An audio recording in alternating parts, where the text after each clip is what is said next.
Apa itu? Jadi dia bakal mengurangi 3 angka 0 di belakangnya. Kayak misalnya ini 100.000. Pas masa transisi gambarnya masih sama tapi jadi angka 100, 03-nya hilang. Nah, setelah transisi bakal jadi kayak gini, mata uangnya sepenuhnya baru. Nah, dampak positifnya apa? Yang pertama adalah mempermudah akuntansi dan transaksi. Bayangin dulu kalau kita mau beli apapun ini angkanya gede-gede. Nah, sekarang jadi sederhana, jadi 57,5, 125, 1,5. Ini lebih sederhana dan kompleksitas hitungannya jadi berkurang 10 pangkat 3. Ini jadi apa lagi? Yang kedua positifnya meningkatkan citra rupiah. Bayangin sekarang 1 USD itu kan 16.600-an. Nah, sekarang kalau udah setelah kebijakan ini jadi 16,6.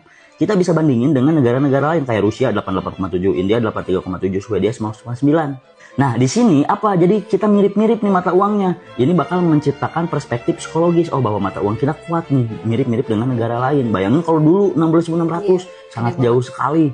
Nah, kalau kita lihat negara yang berhasil itu ada pertama Turki tahun 2005, dia menggunakan sejuta jadi 1.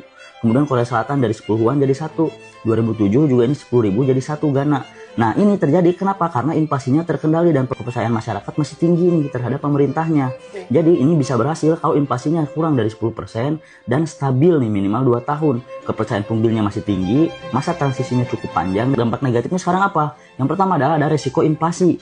Harga lama kan dulu misalnya 1.500-an nih, harga baru sekarang jadi 1,5. Nah, ini penjual pasti bakal ngebulatin biar gampang. Oh, jadi 2 aja.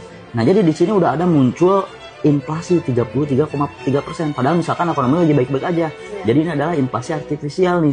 Artinya di sini bakal apa? Menurunkan konsumsi, kemudian menurunkan investasi. Jadi artinya bakal menurunkan ke PDB negara juga. Kemudian negatifnya adalah biaya informasinya yang cukup tinggi. Karena kita kan harus mencetak uang baru 2 kali lagi. Pas masa transisi, pas setelah masa transisi mencetak uangnya. Dan belum juga kita harus memperbarui sistem kita. Kayak misal kasir, ATM, software akuntansi, dan lain-lainnya. Nah, kalau kita lihat negara yang gagal apa aja? Pertama ada Zimbabwe nih. Dia mengubah dari 1 triliun sampai 1. Ini waktu itu dilakukan ketika inflasinya lagi gede banget, lagi hiperinflasi 10 juta %. Jadi ini kehilangan kepercayaan total nih pada mata uang. Makanya mata uang Zimbabwe udah dipakai lagi ya sekarang. Kemudian ada Venezuela. Dari 100.000 jadi 1. Ini juga dilakukan ketika inflasi negara masih tinggi, 1000%.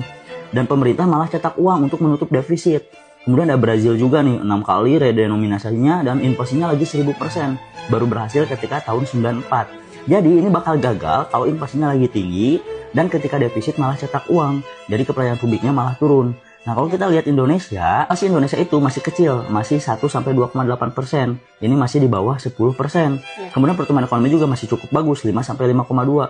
Dan kepercayaan publik dari data Pak Purbaya ini juga lumayan tinggi.